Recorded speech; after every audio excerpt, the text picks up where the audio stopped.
Assalamualaikum warahmatullahi wabarakatuh.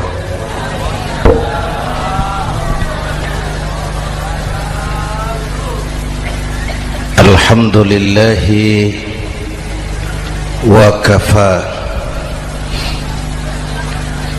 wassalatu wassalamu ala sayyidina Muhammadin al-Mustafa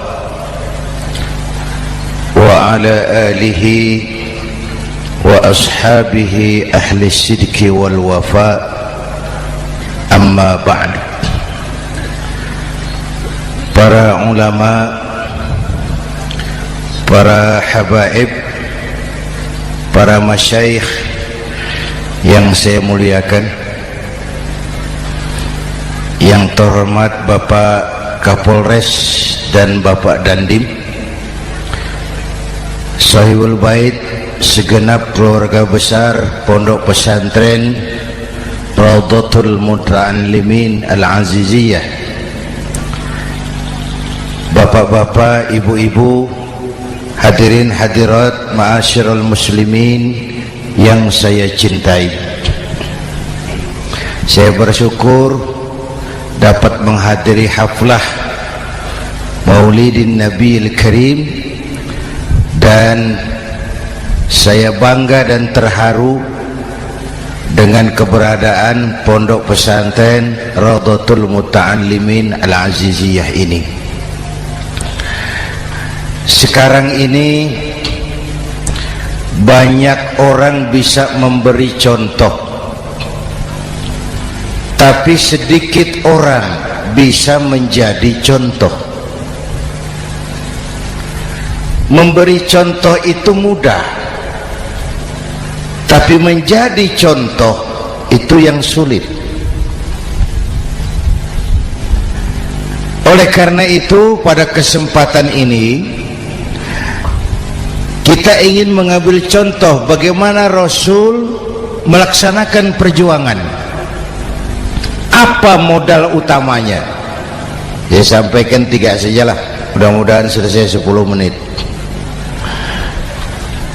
Yang pertama, modal utama perjuangan baginda Rasul adalah akhlakul karimah. Memperbaiki akhlak dengan akhlak. Oleh karena itu, surah Madu sudah selesai. Dari dan ke Madura jadi lebih mudah. Bahkan Madura akan jadi daerah industri. Tetapi yang kita ingin, Madura tetaplah Madura. Akhlak tidak boleh berubah. Zaman boleh berubah, akhlak tidak. Masa boleh berganti, tapi keyakinan tidak boleh mati. Nah, soalnya adalah kepada siapa kita harus berakhlak? Kita itu kan harus berakhlak kepada dua. Kita harus berakhlak pertama kepada Allah. Ini yang terpenting. 13 tahun Rasul berjuang di Mekah hanya memperbaiki akhlak kepada Allah, menanamkan tauhid, meluruskan akidah, membangun keyakinan. 13 tahun di Mekah itu, dengan perhitungan kalau fondasi kuat, bangunan aman. Kalau fondasi melenceng, bangunan bengkok. Kalau fondasi rapuh, bangunan runtuh. Bangunan bagaimana fondasinya? Orang hidup bagaimana imannya? Kekuasaan dan jabatan baru ada manfaatnya kalau dipegang tangan orang beriman. Kalau tidak, yang muncul Fir'aun. Harta baru terasa manfaatnya kalau dipegang tangan orang beriman. Itulah sebabnya bangsa kita ini bukan cuma perlu orang pintar, kita perlu orang benar. Bahkan di masyarakat lebih baik benar tidak terlalu pintar ketimbang pintar tapi tidak benar.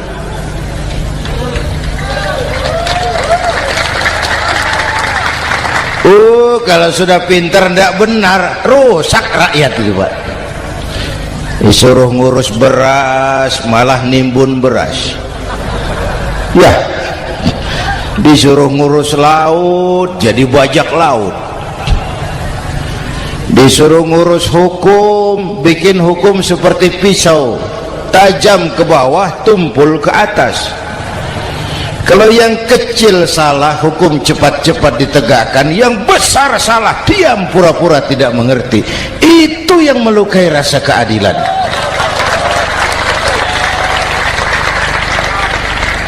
Mulai dari akhlak kepada Allah. Bagaimana cara berakhlak kepada Allah? Caranya dua. Pertama, jangan menyekutukannya dengan sesuatu pun. Yang kedua, jangan menyembah kecuali hanya kepadanya. Itu akhlak kepada Allah. Konsisten, disiplin. Saya bersaksi tiada Tuhan selain Allah, maka saya tidak akan menyembah kecuali hanya kepada Allah. Saya tidak akan takut kecuali hanya kepada Allah. Saya tidak akan minta tolong kecuali hanya kepada Allah. Saya tidak akan melarikan persoalan kecuali hanya kepada Allah. Saya bersaksi Nabi Muhammad utusan Allah, Nabi terakhir. Tidak ada Nabi sesudah Nabi Muhammad. Harga mati, titik. Disiplin. Ada yang mengaku jadi Nabi, wajib tidak percaya. Disiplin. Sekarang ini kan bangsa kita disiplinnya lemah. Korupsi agak sulit diberantas karena pejabat kita takut atasan tapi nggak takut Tuhan.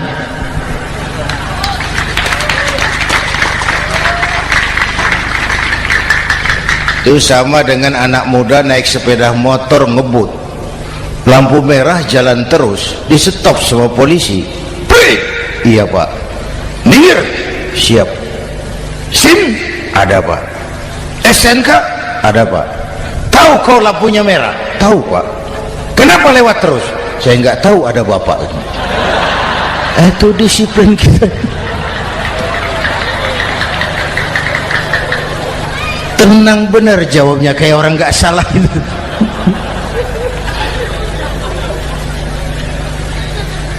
Iman.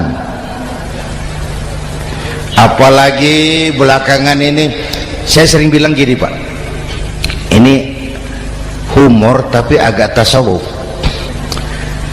Orang yang paling tenang hidupnya itu tukang parkir. Coba lihat tukang parkir, walaupun mobil banyak, mereknya bagus-bagus, tidak pernah sombong. Tenang. Nanti mobil pergi satu demi satu, habis sama sekali, dia tidak sedih. Tenang. Mobil banyak tidak sombong, mobil habis tidak sedih. Apa rahasianya? Ternyata, nih tasawufnya di sini. Tukang parkir tidak merasa memiliki, tapi merasa dititipi. Itu. Siapa saja yang merasa memiliki, bersiaplah kehilangan, dan itu menyakitkan. Tapi kalau merasa dititipi, jabatan, harta, anak, istri, semua titipan, hiduplah seperti tukang parkir. Pertama, titipan tidak boleh bikin kita sombong. Dititipi kok sombong, tidak pantas. Ya, Pak Zainuddin titip mobil ya, silakan. Yang punya mobil pergi, saya petatang peteteng. Tidak pantas dititipi kok sombong. Ada orang dititipi jabatan oleh Allah sombong. Dititipi sombong. Ada enggak pejabat sombong? Ada, namanya Fir'aun. Itu pejabat-pejabat sombong anak buah Fir'aun semua. Dititipi harta oleh Allah jadi orang kaya, sombong sama tetangga, tidak mau kenal orang lain, kecil semua, jalan tidak injak tanah. kuntilanak. Yang kedua penting, titipan harus dijaga baik-baik. Kalau tidak, yang nitip marah. Yang nitip marah. Pak, titip sepeda motor, silakan. Waktu diambil sepeda motor, kaca spion pecah, knalpot hilang, bemper hancur. Marah enggak yang nitip? Marah. Saya kan titip, kenapa enggak dijaga baik-baik? Dititipi harta oleh Allah jadi orang kaya supaya bangun pesantren, bela yatim, santuni yang lemah. Pelitnya 17 setan. Yang nitip marah. Dititipi jabatan oleh Allah isinya korupsi saja, yang nitip marah. Nah, saya mau kasih lihat sekarang. Allah titip Indonesia. Allah titip Indonesia. Hai rakyat, ini Indonesia, aku titip, kata Allah. Sebentar, ada meja mau naik. Silakan Mas. Iklan. Ya, terima kasih. Jangan disangka kalau disediakan air teh pidatonya jadi lama. Dekorasi ini kok. Sampai mana tadi? Hai rakyat, ini Indonesia, aku titip, kata Allah. Ini negara besar dan kaya. Titipan ini ditebus dengan keringat, air mata, darah, dan nyawa. Ini bedanya. Malaysia memang merdeka, tapi diberi Inggris. Singapura merdeka, diberi Inggris. Indonesia merdeka, keringat, air mata, darah, dan nyawa. Ini negara aku titip, kata Allah. Ini negara besar dan kaya. Buminya subur.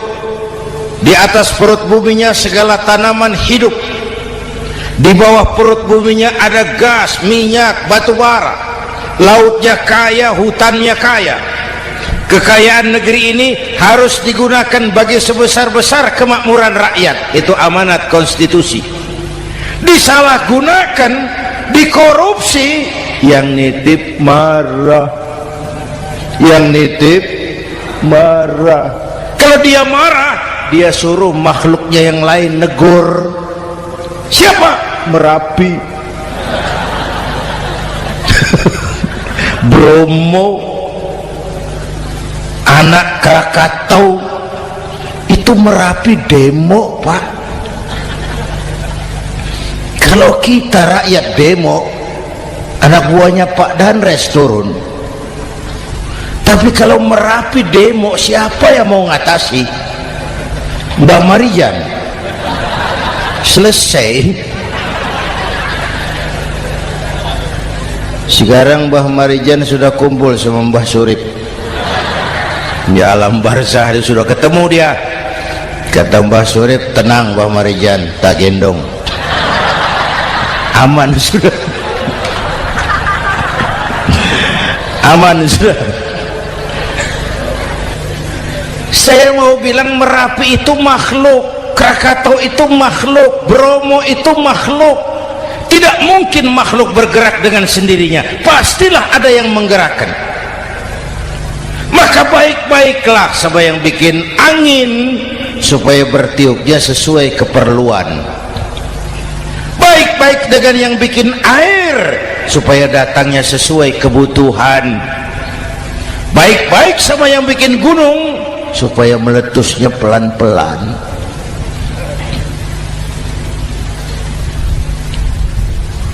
Bapak Ibu hadirin yang saya hormati, menjaga titipan.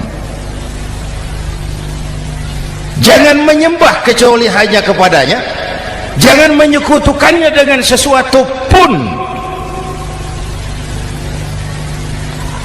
Ayo, saya ngobrol kita. Bapak Ibu hadirin yang hadir di sini ini, kita ini semua hamba Allah apa bukan? Hamba Allah. Kata siapa? Kata kita. Kalau kata kita, namanya ngaku. Ngaku itu boleh dan murah. Apa diakui? Kita belum tahu. Ya, kan baru kata kita itu.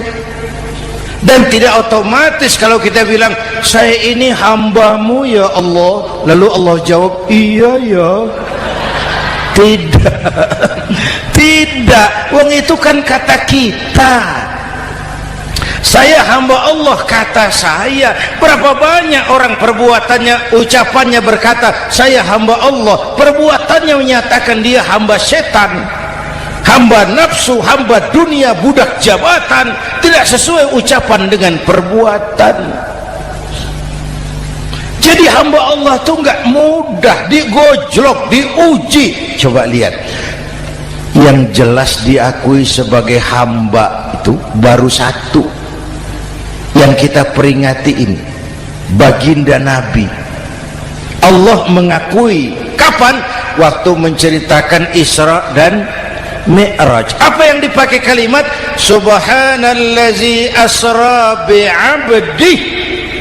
Maha suci Allah yang telah menjalankan hambanya. Hambanya. Muhammad itu hambaku, aku jalankan dia. Allah mengakui. Kapan kalimat ini turun?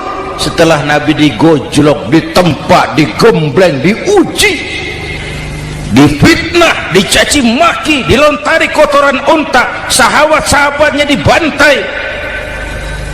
Lolos, Muhammad betul-betul hambaku. Ayo Isra Muhammad. Subhanallazi asra bi'abdi, hambaku.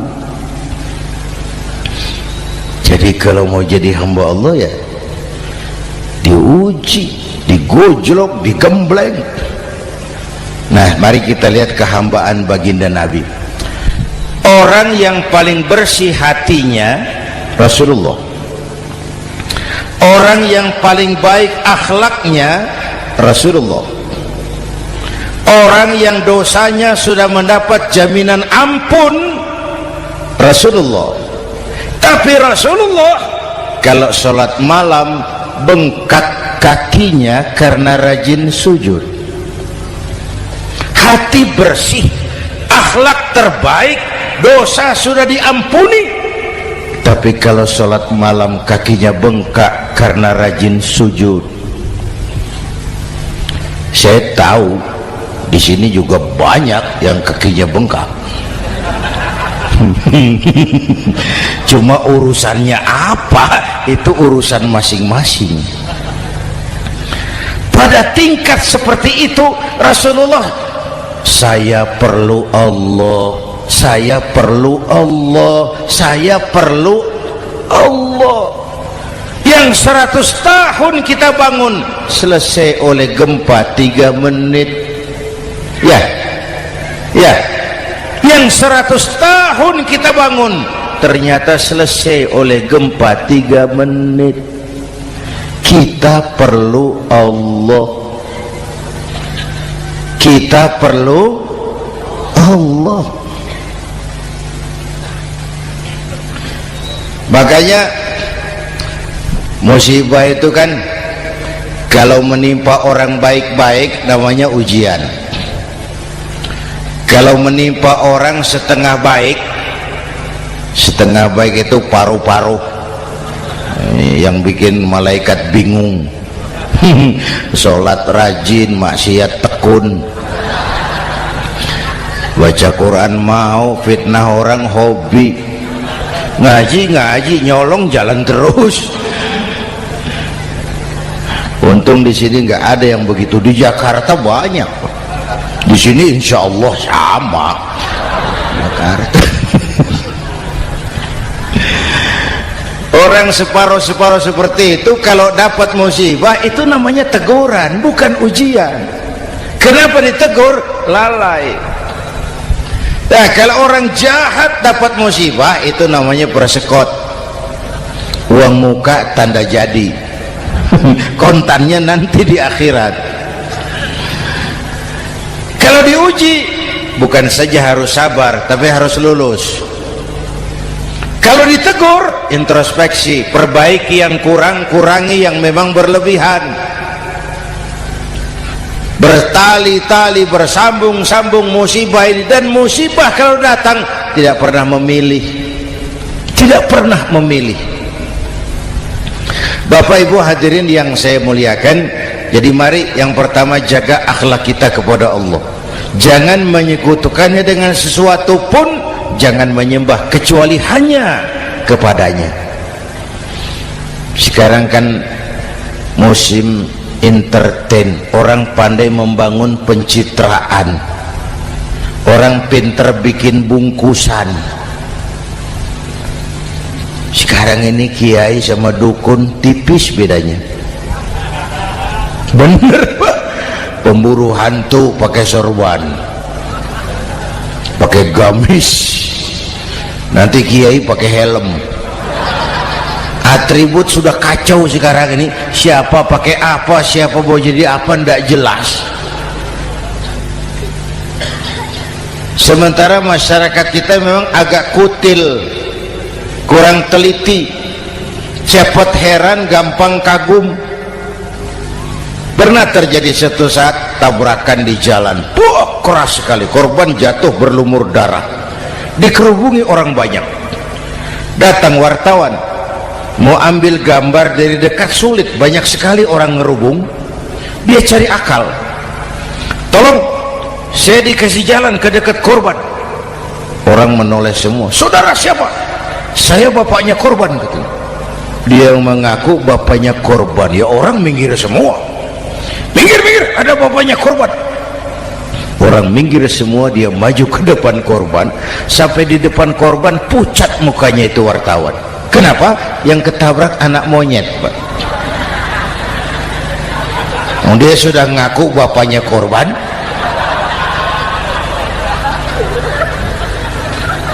Ini cerita pendek tapi pesannya dalam. Kalau belum kenal benar jangan cepat-cepat ngakui. Ya, rakyat harus cerdas sekarang ini. Emas pasti kuning, benar itu? Apa semua yang kuning pasti emas? udah cerdas lah itu, udah cerdas lah itu. Hati-hati, ini jangan pencitraan. Orang pandai bikin bungkusan. Oleh karena itu kita juga harus punya filter supaya tidak hanyut oleh kedangkalan-kedangkalan pencitraan itu. Satu itu akhlak kepada Allah. Yang kedua, kepada siapa kita berakhlak? Kepada sesama manusia. Kepada sesama manusia itu siapa? Pertama, sesama muslim. Malam ini saya hadir di sini, saya tidak merasa tamu. Saya hanya keluarga di tengah keluarganya. Bahwa saya lahir di Jakarta itu sih kebetulan, saya nggak pesan. Yang kita tidak pesan jangan diributkan, oh kita nggak pesan. Warna kulit seperti ini kita nggak pesan. Dari suku apa lahir kita nggak pesan. Potongan seperti ini kita nggak pesan. Islam membebaskan manusia dari ras diskriminasi. Pada waktu yang bersamaan Islam mengangkat harkat, derajat, martabat kaum wanita. Ini kasihan dari tadi nggak diajak ngomong nih. Pada waktu yang bersamaan Islam mengangkat harkat, derajat, martabat kaum wanita. Ibu-ibu mestinya lebih terima kasih sama Rasulullah. Sebelum Rasulullah datang, nasib perempuan menyedihkan, dilecehkan, harganya murah. Sebelum Rasulullah datang, murah. Sebelum Rasulullah datang, murah. Coba lihat wanita sebelum Islam, sedih, dilahirkan hanya untuk melahirkan, alat pemuas nafsu. Kalaupun berperan, peranannya cuma segitiga, dapur sumur kasur, kasur sumur dapur. putar-putar di situ saja, tidak usah di Arab, dunia, di Jawa. Raja-raja Jawa sebelum kenal Islam seenaknya ngumpuli perempuan kan, selirnya yang 30, 50. Sultan-sultan di Turki piara harem ratusan orang perempuan. Kaisar terakhir dinasti Ming Cina bangun istana 1000 kamar, istrinya 1000. Innalillahi wa inna. Itu saya coba pikir, raja kalau istrinya 1000, kapan pakai kolor itu raja?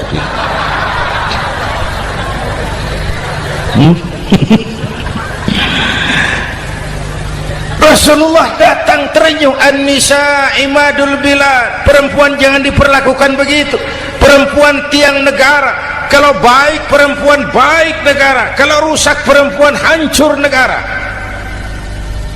Waktu ditanya, ya Rasul, siapa yang paling harus saya taati di dunia? Ibumu. Setelah itu siapa lagi? Ibumu. Setelah itu siapa lagi? Ibumu. Setelah itu siapa lagi? Bapakmu. Menghargai perempuan, ibumu, ibumu, ibumu, bapakmu. Ibu 3 kali disebut, bapak 1 kali, ibu 3 kali, bapak 1 kali, ibu 3, bapak 1, 1 bapak. Gimana sih ngitungnya jadi kerok begini? Salah ngitungnya, salah.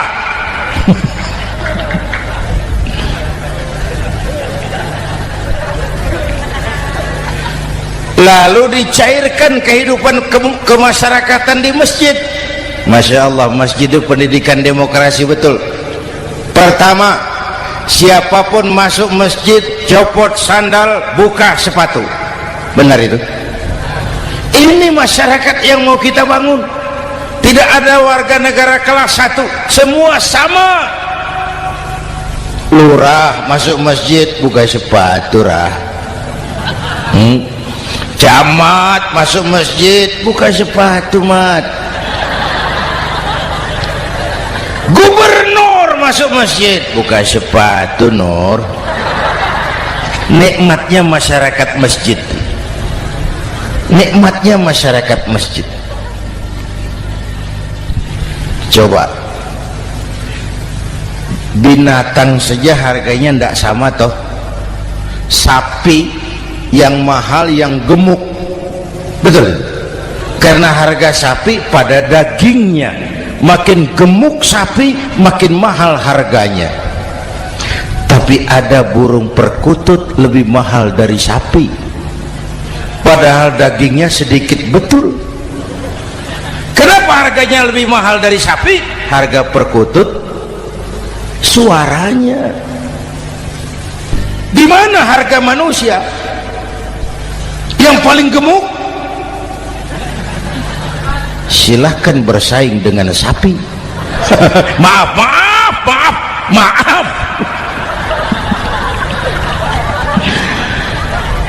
Inna akramakum indallah atqakum. Masyarakat masjid sudah copot sandal, buka sepatu, sudah masuk ke dalam sholat berjamaah.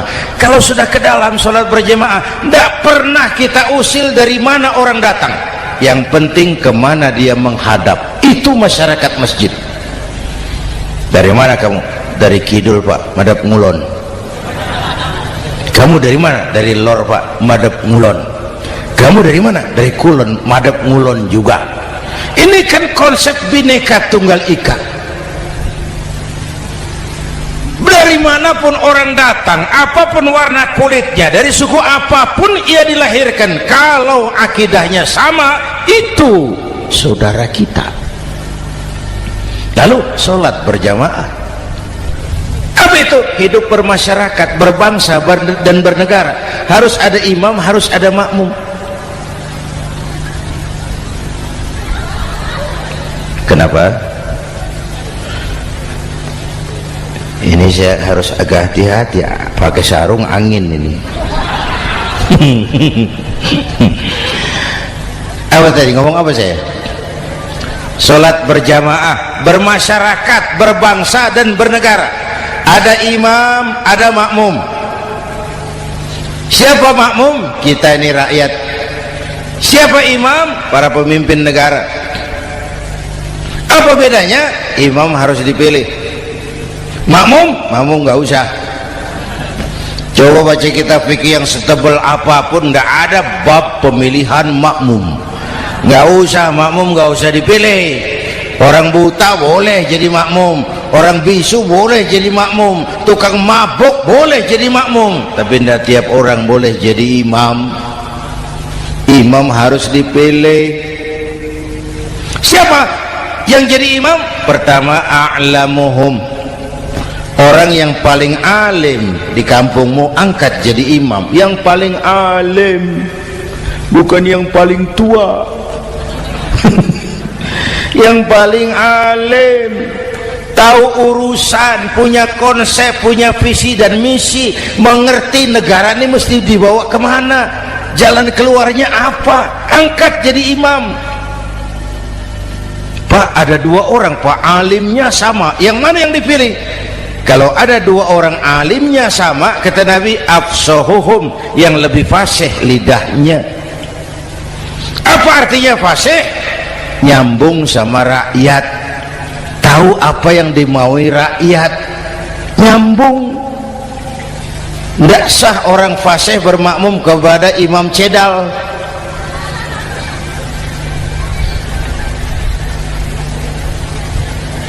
Kenapa Bu? Nyambung. Capek kalau punya imam gak nyambung sama makmum. Makanya kalau sudah jadi imam, pesan Nabi apa? Idza amma ahadukumun nasa falyukhaffif. Kalau kamu jadi imam, ringankan sholat kamu, jangan terlalu panjang. Itu makmum tidak sama kekuatannya. Ada yang tua renta, diri saja sudah gemetar.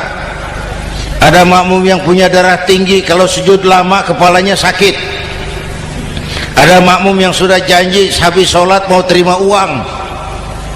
Jangan kalau sudah jadi imam di kota, sholat isya berjamaah, rakaat pertama selesai Fatihah, Yasin, bubar makmum itu. Jadi imam jangan terlalu lama, kayak Husni Mubarak tuh kelamaan jadi imam 30 tahun, rakyat capek.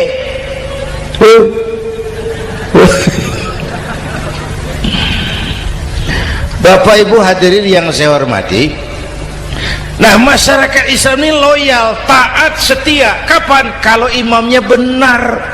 Imam takbir, makmum takbir, imam ruku', makmum ruku', imam i'tidal, makmum i'tidal, imam sujud, makmum sujud.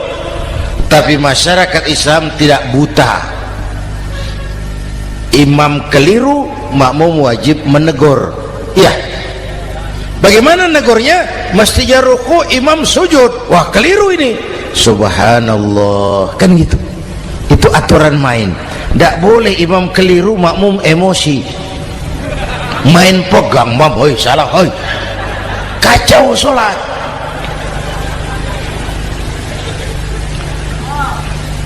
Imam buang angin, apa makmum lalu berkata, demi kesetiaan saya kepada imam, imam buang angin, saya lebih keras lagi. Goblok. Iyyaka na'budu wa iyyaka nasta'in. Sampai situ imam buang angin, minggir, tidak usah ribut. Yang di belakang satu orang maju ke depan, lanjutkan pekerjaan imam. Yang penting imam tahu diri, buang angin, minggir. Ini negara rusak karena imam sudah buang angin. Tenang aja, kayak orang nggak salah gitu loh.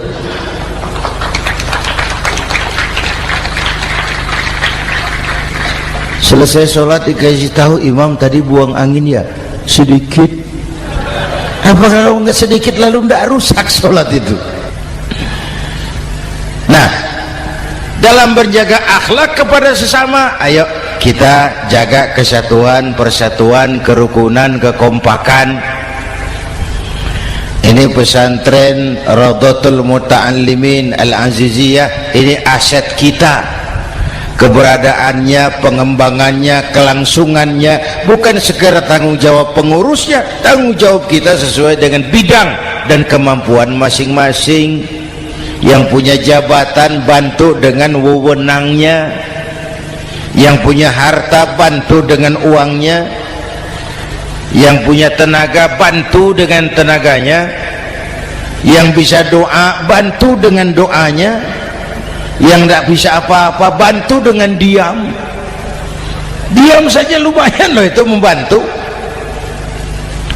Bapak Ibu hadirin yang saya hormati, saya ingat almarhum Panglima Besar Sudirman pernah bilang, kamu itu kalau mau menang harus kuat, kalau mau kuat harus bersatu, kalau mau bersatu hidupkan semangat silaturahmi.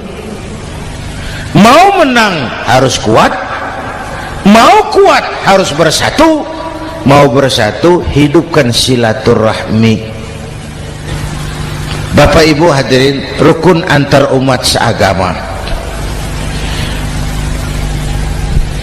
Beda pendapat boleh, marah jangan. Kalau di Jakarta kan sekarang lagi musim apa itu wahabi yang bid'ah, sedikit bid'ah itu. Saya sih bilang yang suka tahlil bagus, terusin. Yang nggak suka tahlil nggak apa-apa, tapi jangan mencaci maki yang suka tahlil. Orang yang mabuk masih banyak kok yang tahlil dicaci maki. Kita nih seperti orang kurang kerjaan. Waktu guru saya Hadratul Mukarram Ki Haji Dr. Idham Khalid wafat, saya ajak orang baca Fatihah. Selesai, saya lagi duduk di belakang, seorang pengusaha nemui saya, Kiai, kenapa? Saya coba ingin kepastian. Apa? Orang yang sudah mati dibacakan Fatihah itu apa pahalanya sampai? Saya bilang gini, Mas, kamu kalau nggak percaya mati aja dulu, saya bacain Fatihah, tunggu di sono, kalau nggak nyampe balik lagi nggak apa-apa.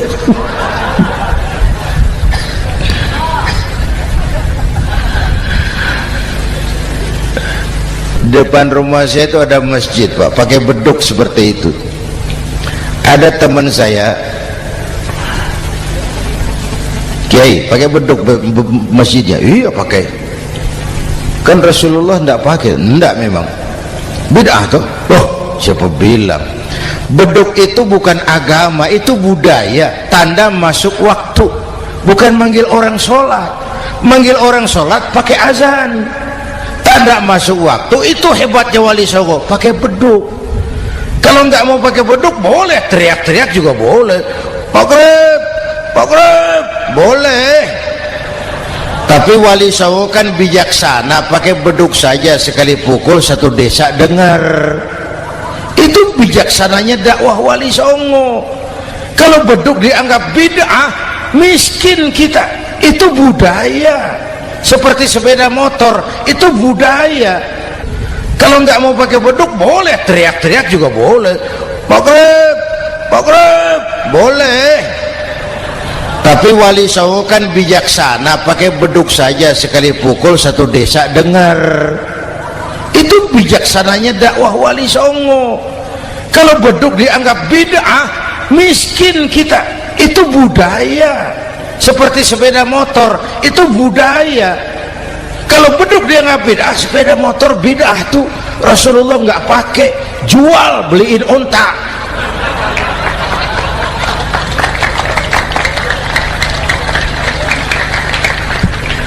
Ayo cari persamaan, jangan memperbesar perbedaan. Hormati pendapat orang kalau pendapat kita juga ingin dihormati. Kasus Ahmadiyah meledak lagi di Cikesik, Banten. Lalu pendekar-pendekar HAM menganggap itu tirani, mengganggu kebebasan beragama. Dia lupa bahwa Ahmadiyah masalahnya bukan kebebasan beragama, tapi penodaan terhadap agama.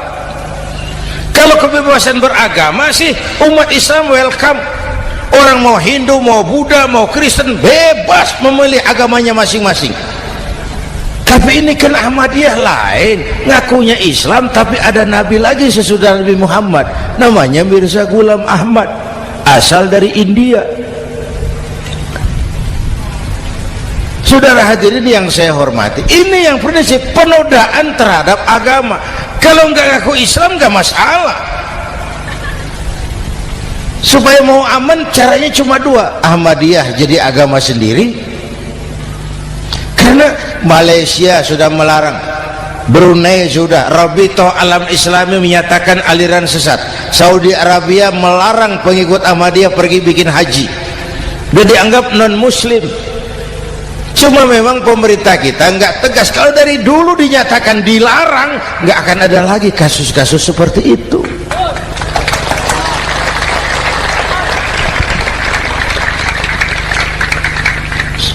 Nah, selain itu kita umat juga harus disiplin. Coba sudah berapa banyak nabi bermunculan di Indonesia. Dan Indonesia ini saya heran, Indonesia ini pasar bagus, Pak. Kalau ada nabi, ada aja pengikutnya, saya heran tuh. Indonesia ini pasar bagus. Ada Ahmad Musaddiq Al-Qiyadah, jadi nabi. Konsultan bulu tangkis jadi nabi.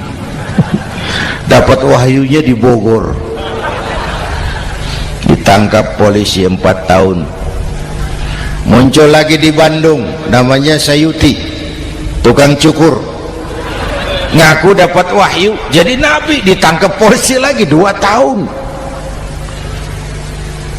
Di Malang Ustadz Roy, ya sebenarnya petinju, dia masuk Islam, mu'alaf, belajar Islam tidak pakai guru, diutak-atik ayat Quran. Sholat kita harus mengerti artinya, maka sholat boleh pakai bahasa masing-masing. Ramai masjid. 2 tahun penjara. Di Jakarta muncul lagi Lia Edan, ngaku Jibril, ditangkap juga oleh polisi.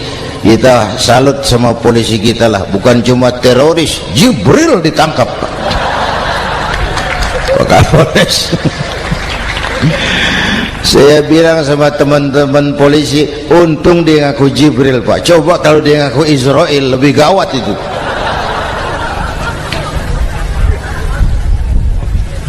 Yang parah, antara Cirebon Losari, dia perbatasan Jawa Tengah Jawa Barat, pernah muncul agama baru namanya agama Jasun, agama Jawa Sunda, agama Jasun Jawa Sunda. Yang jadi nabi Tugimin. La haula wala quwata. Saya bilang ini jangan jadi nabi, jadi kiai juga nggak angker ini. Al Mukarram Bapak Kiai Tugimin, nggak enak. Yang lebih ndak enak selawatannya loh itu. Kalau kita kan tadi nikmat tuh, ya Habibi ya Muhammad, nikmat rasanya itu. Coba ganti sama yang tadi, wah enggak, ya Habibi ya Tugimin, nggak enak itu, Pak. Jadi umat Islam itu sangat menghormati orang lain agama. Soal agama orang lain, lakum dinukum, awas hati-hati kalimatnya. Kita menghormati orang lain agama. Soal agama orang lain, lakum dinukum, kita memang yakin cuma Islam agama yang benar, tapi bukan berarti kita boleh menghina agama orang lain. Kenapa? Kalau agama kita yang dihina, kita kan sakit hati. Orang lain sama dong. Itu sebabnya Allah berpesan, jangan kau caci maki Tuhan mereka, karena mereka akan balas mencaci maki Tuhanmu. Dan itu artinya mencaci maki aku, kata Allah. Jelas ini? Jelas? Justru karena umat Islam mayoritas di Indonesia, maka kerukunan antar umat beragama terjaga dengan baik. Oh, kalau umat Islam mau main kasar, mau main kayu, mau main keras, Umat Islam ini 85%, yang lain pasti selesai, saya jamin selesai. Tapi kan tidak, kita sadar betul ini negara Pancasila, kita sadar betul bahwa kita harus menghargai orang lain agama, menjaga kerukunan, rukun antar umat beragama. Yang ketiga, rukun antar umat beragama dengan pemerintah. Dulu kiai saya bilang, sultanun zulum khairum min fitnatin tadum. Pemerintah yang jelek pun sebenarnya masih lebih lumayan ketimbang tidak ada pemerintahan, kalau itu ukurannya. Coba umpama nanti Pak SBY sudah terlalu pusing, lalu pengumuman jam 000, seluruh rakyat Republik Indonesia saya umumkan mulai malam ini tepat jam 000 pemerintah bubar. Ayo bayangkan seperti apa kita tanpa pemerintah. Hukum rimba, yang kuat menekan yang lemah, yang kaya merampok yang miskin. Rumah saudara dirampok, lapor ke polisi, kata Kapolres, maaf polisi, baru bubar. Hak asasi diinjak-injak, lapor ke pengadilan, pengadilan bubar.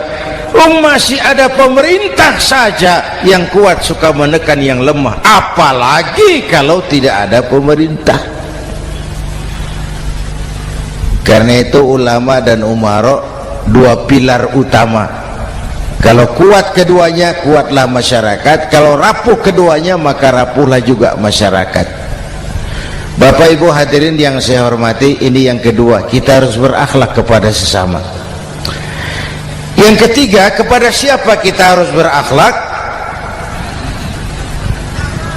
Kenapa? Iya, saya cuma lihat jam. Yang ketiga, kepada siapa kita harus berakhlak? Kita ini harus berakhlak kepada makhluk Allah yang lain di luar manusia. Kepada air kita harus berakhlak loh Pak.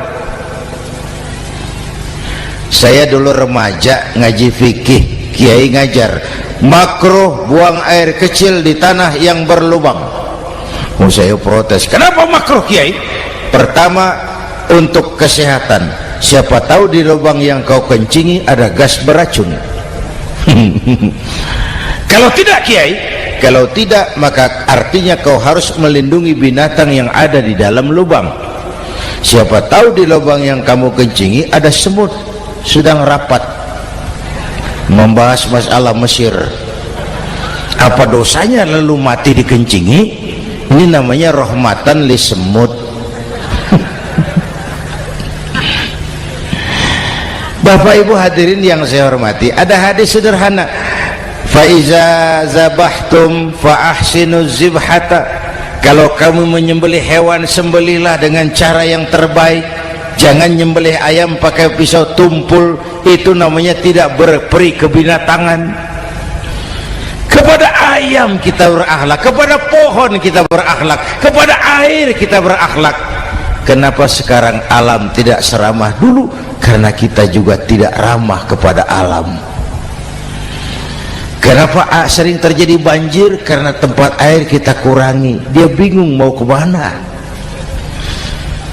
Air nggak punya tempat, akhirnya masuk ke rumah kita juga, masuk dalam zoharul fasadu bil barri wal bahri bima kasabat aydin nas, karena kita tidak berakhlak kepada lingkungan. Bapak Ibu hadirin yang saya hormati, jadi itu yang pertama, modal utama perjuangannya akhlakul karimah. Mau sukses, utamakan akhlak. Industrialisasi boleh terjadi di Madura, jalan berhotmik licin, oke, listrik masuk desa, alhamdulillah, tapi akhlak jangan berubah, akidah jangan goyah.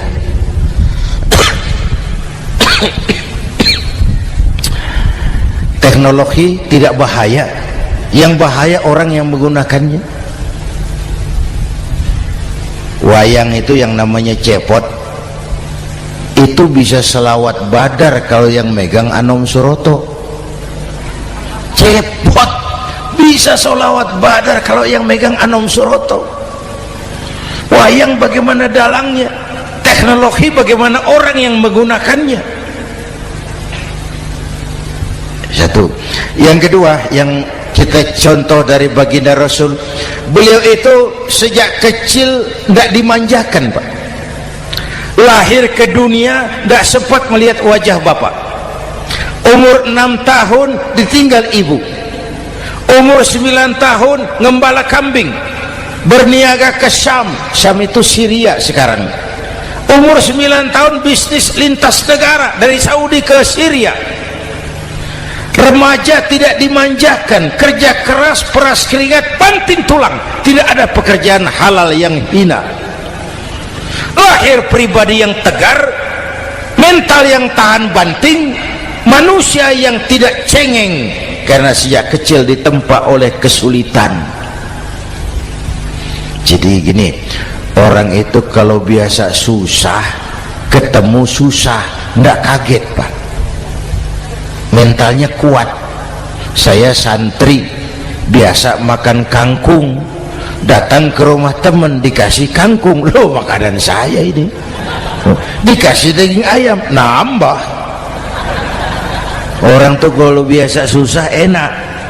Saya santri biasa tidur di masjid, disuruh nginep di hotel, pules, Pak. Tapi yang biasa tidur di hotel suruh nginep di masjid, encok. Hidup ini perjuangan, mau sukses harus berani susah. Jangan seperti dulu nih cerita santri. Ada santri beternak lebah, ambil madunya itu. Satu hari dia mau periksa sarang lebah, naik ke pohon pakai tangga, pakai sarung biasanya santri. Dia lupa tidak pakai celana dalam, naik pohon periksa, entah bagaimana terpegang sarang lebah itu, berhamburan lebahnya keluar, salah satu masuk ke sarungnya, tergigitlah Al-Mukarramnya itu.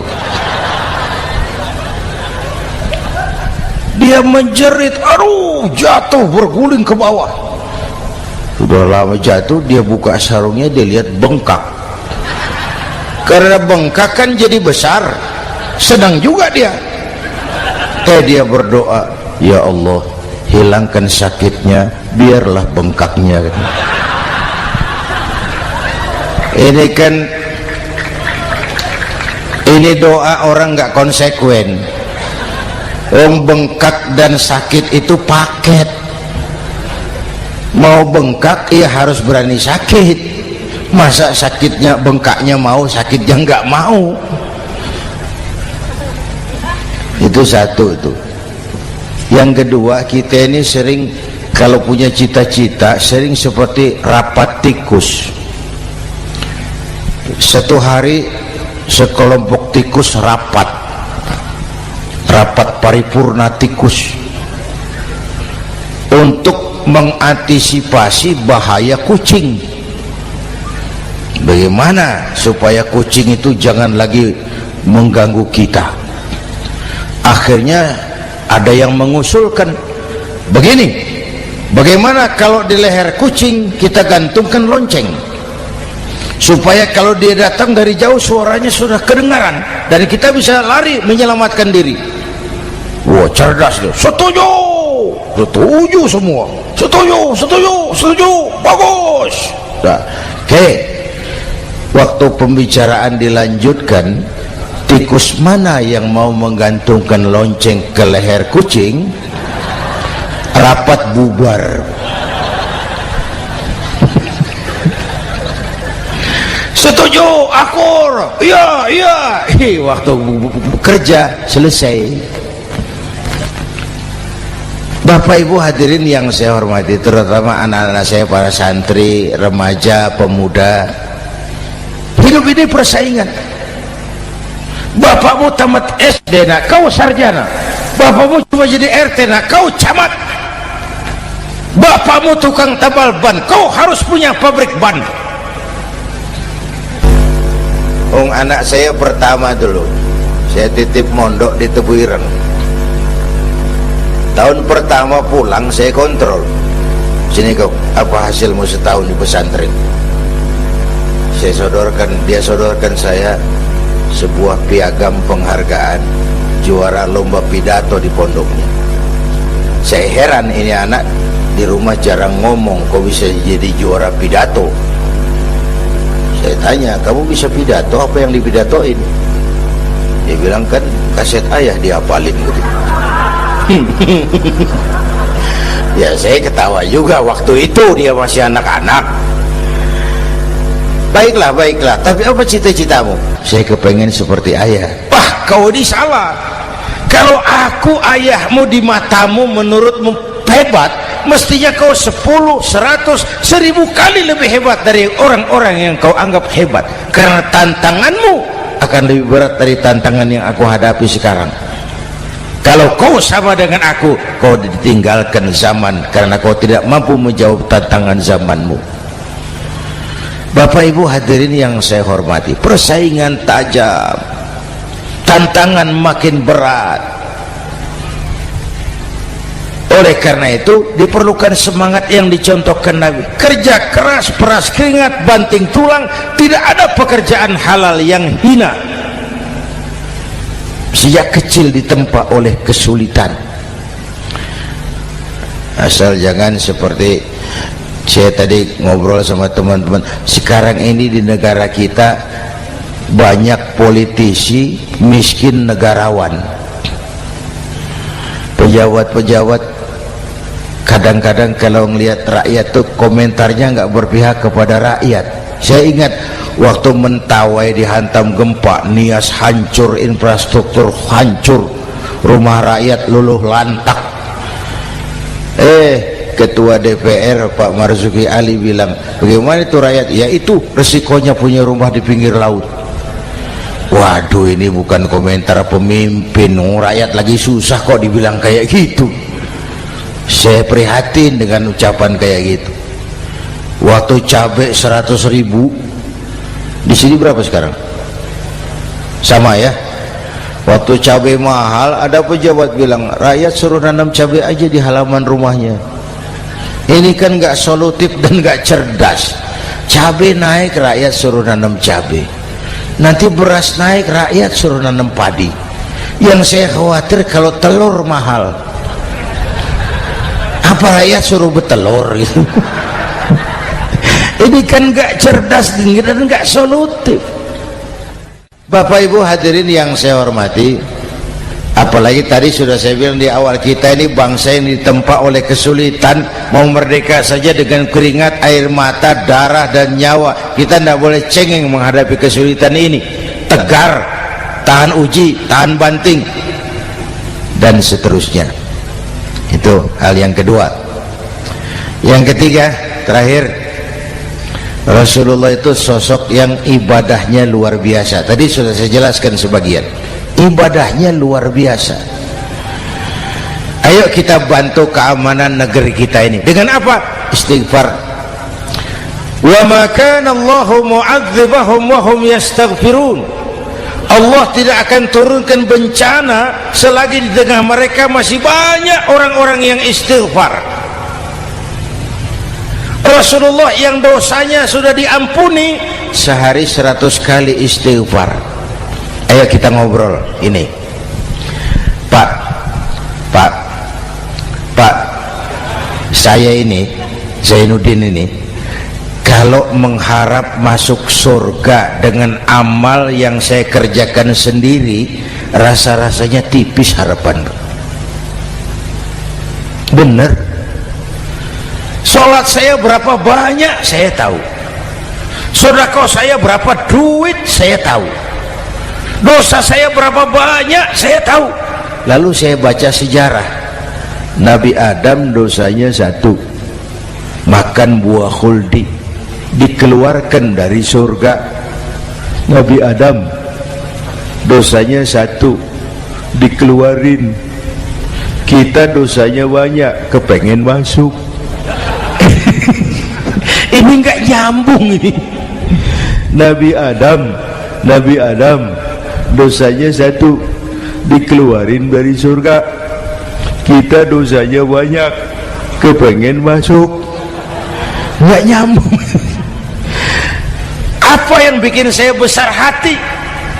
Apa yang bikin saya optimis? Ada dua, Pak. Pertama yang disebut rahmat Allah, yang kedua disebut syafaat Rasulullah. Dua itu, Pak. Oh, kalau kita ini insya Allah nanti sampai ke surga, amin, amin. Kalau kita ini sampai ke surga, Pak, saya jamin itu bukan karena amal kita, itu karena rahmatnya Allah. Endaklah seberapa banyak sih amalan kita mau menggapai surga. Kalau bukan karena rahmatnya Allah, sulit sampai ke sana. Manusia, dosamu besar, tapi lihat rahmatku lebih besar. Manusia, salahmu banyak, tapi ampunanku lebih banyak. Kau nangis di hadapanku, aku senyum melihatmu. Kau berjalan menujuku, aku berlari menyambutmu.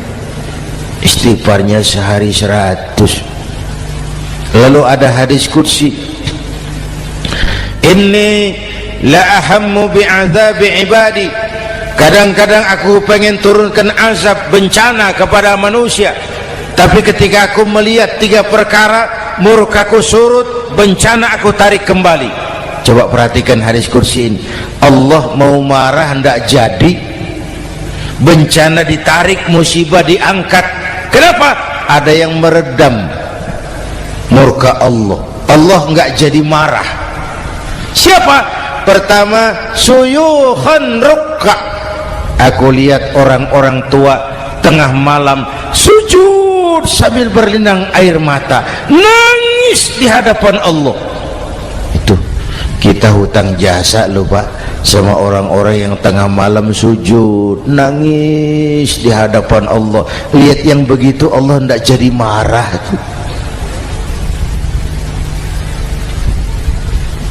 Saya tahu nih bapak-bapak ini, ibu-ibu kan suaminya sering bangun tengah malam ya, Bu, kencing. Bikin bingung malaikat. Sudah mau ditulis tahajud, kencing doang. Kata malaikat, sialan, hampir salah tulis.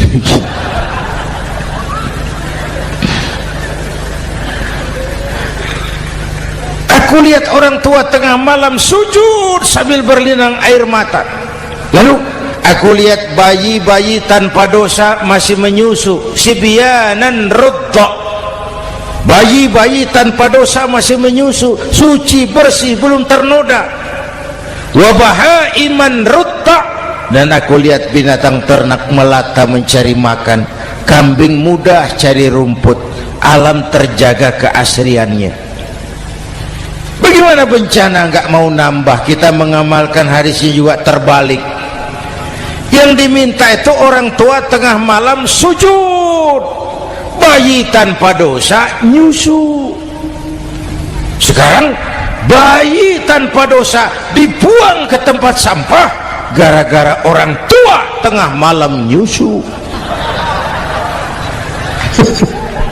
Terbalik namanya. Yang diminta itu orang tua tengah malam sujud, bayi tanpa dosa nyusu. Ini bayi tanpa dosa dibuang ke tempat sampah gara-gara orang tua tengah malam.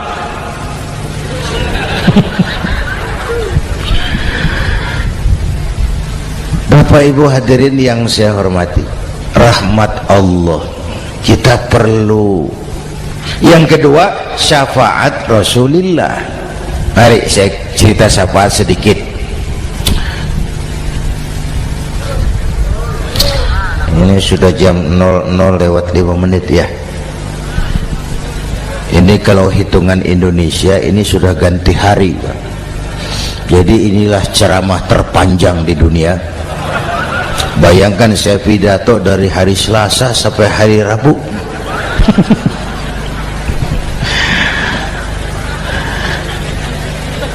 Syafaat agak saya singkat ceritanya.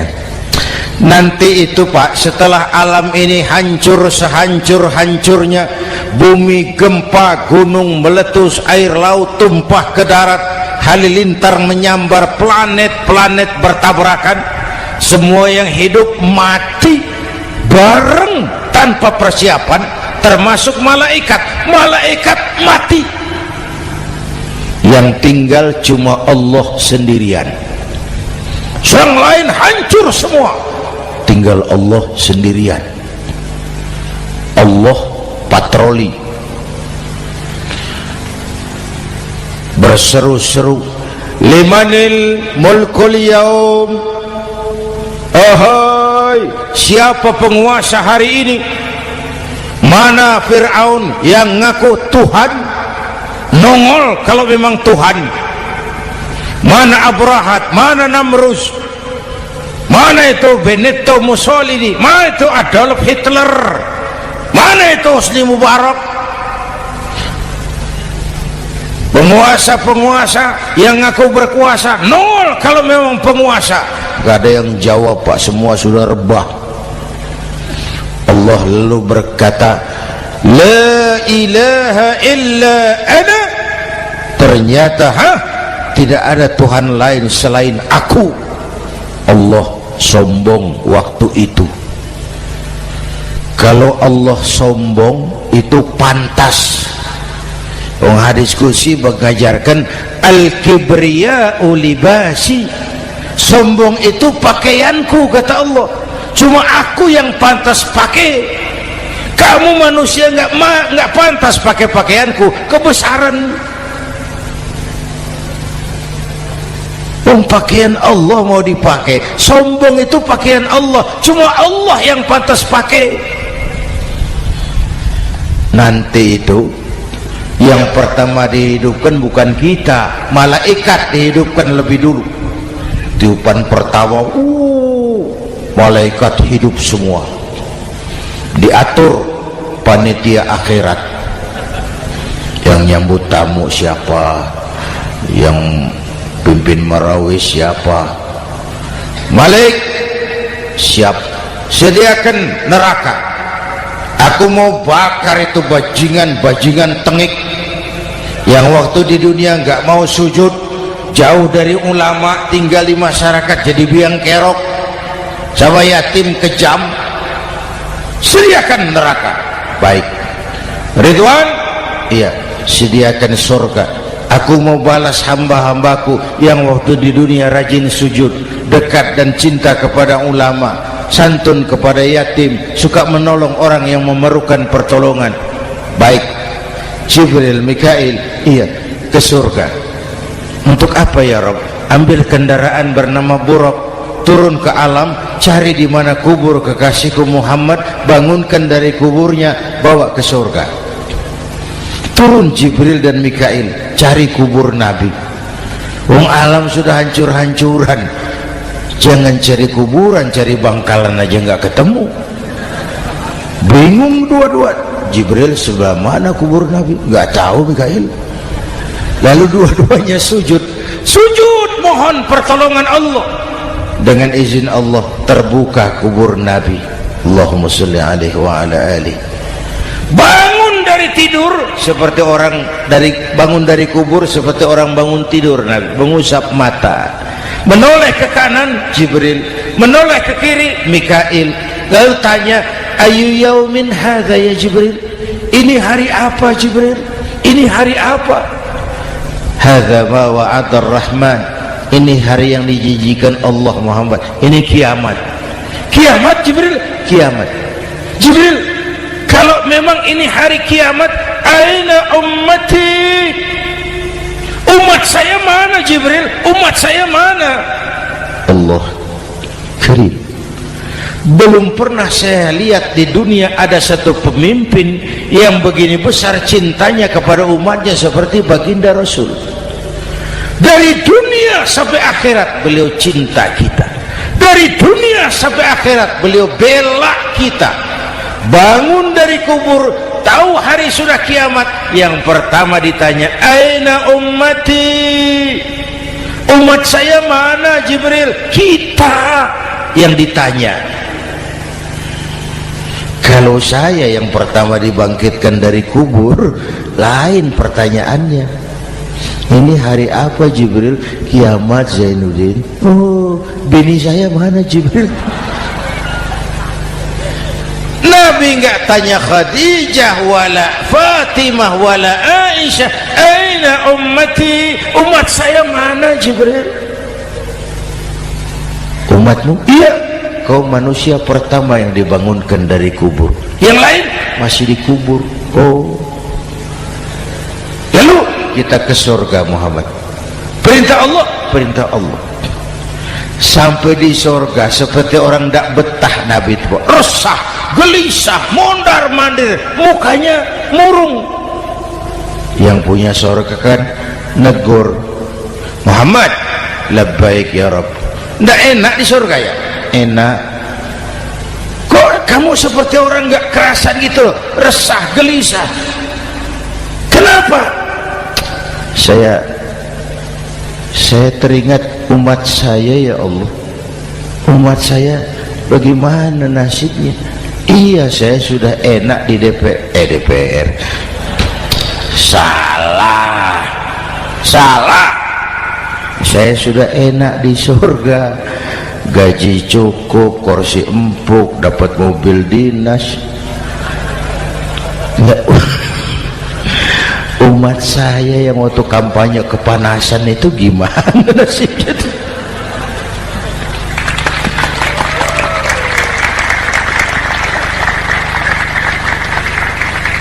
Makanya dulu di Senayan, di depan kantor DPR tuh banyak tukang kaca jualan di situ. Saya bilang ini tukang kaca pintar dagangnya di situ. Pas, maksudnya supaya yang mau berkantor di situ ngaca dulu. Ya, wakil lurah pasti tidak lebih tinggi dari lurahnya. Wakil camat tidak lebih tinggi dari camatnya. Oh, ini kenapa wakil rakyat kok selalu lebih tinggi dari rakyatnya?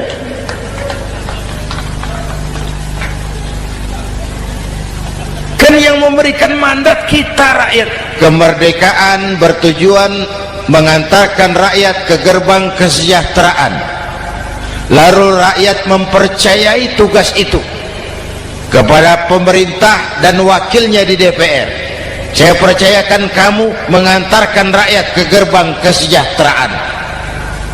Itu amanat Undang-Undang Dasar. Biasanya yang diantarkan sampainya lebih dulu, biasanya yang diantar sampai lebih dulu, yang mengantar nyusul, namanya ngantar belakangan. Ini lebih cepat wakil rakyatnya makmur daripada rakyatnya. Yang mau ngantar makmurnya lebih dulu dari yang mau diantar. Yang diantar kelelerahan di jalanan, yang mengantar udah sampai. Jadi bagaimana Muhammad? Saya minta izin mau keluar, tengok saya punya umat. Oke, saya potong ceritanya. Saat manusia dibangkitkan dari kuburnya masing-masing, Masya Allah, Masya Allah, saya nggak sanggup bayangkan jumlah manusia yang hidup di muka bumi sekarang kan 6 miliar. Cina berdua, India 2,5 miliar. Cina 1,5 miliar, India 1 miliar rakyatnya. Berdua sudah 2,5 miliar. Itu kalau kencing bareng banjir besar. Bayangkan manusia dari awal sampai akhir berapa puluh miliar kumpul di padang mahsyar. Subhanallah, sibuk, panik, bingung mau disidang di hadapan Allah. Sebagian kumpul di pojokan berunding, kita mau disidangi. Terus ayolah kita cari bantuan. Kemana? Kanan buyung. Begini. Kita ini kan anak cucu Nabi Adam. Pantas dong kita minta tolong sama beliau. Yuk, setuju. Berangkat cari Nabi Adam. Ya Adam, anta abal bashar. Adam, tuan datuknya manusia.